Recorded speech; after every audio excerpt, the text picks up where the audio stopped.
Méditation du 6 juin. Tendance à vaincre les tendances. Notre véritable nationalité est l'humanité. Citation de H.G. Wells. En 1979, le psychologue polonais Henri Tajfel a déclaré que les êtres humains ont une tendance innée à se classer dans des groupes exclusifs, à construire une partie de leur identité sur la base de leur appartenance à ce groupe et à forcer des frontières d'exclusion avec d'autres groupes extérieurs aux leurs. La raison en est l'estime de soi que nous tirons d'une identification exclusive. Ainsi, une façon d'augmenter mon estime de soi est de dire, par exemple, l'Espagne est le meilleur pays du monde et parce que je suis espagnol, je me sens mieux, supérieur. Avec cette vision, nous divisons le monde en nous contre eux, en catégorisant les personnes que nous rencontrons. Ceux qui n'appartiennent pas à notre groupe doivent avoir des caractéristiques négatives et s'ils n'en ont pas, nous les inventons afin que nous puissions les discriminer et ainsi nous voir positivement. C'est la base des préjugés et de la discrimination. Extrait tiré du livre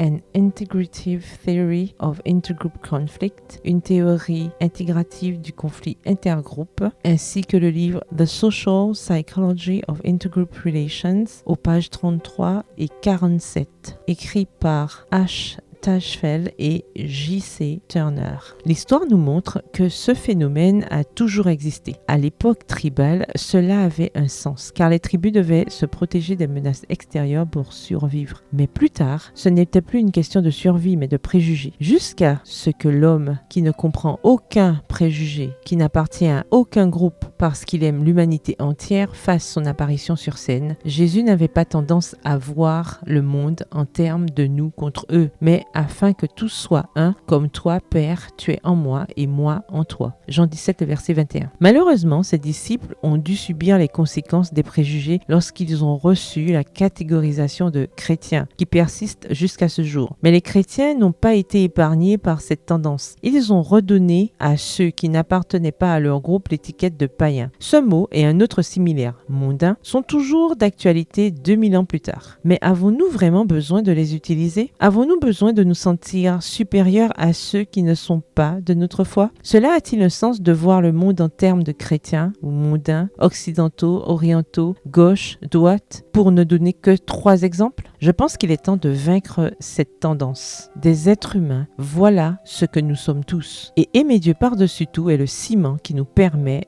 d'aimer notre prochain contre nous-mêmes. Le verset du jour se trouve dans Matthieu 22, les versets 37 à 39. Tu aimeras le Seigneur ton Dieu, c'est le premier et le grand commandement. Et voici le second qui lui est semblable. Tu aimeras ton prochain comme toi-même. Bonne journée, que l'Éternel vous bénisse.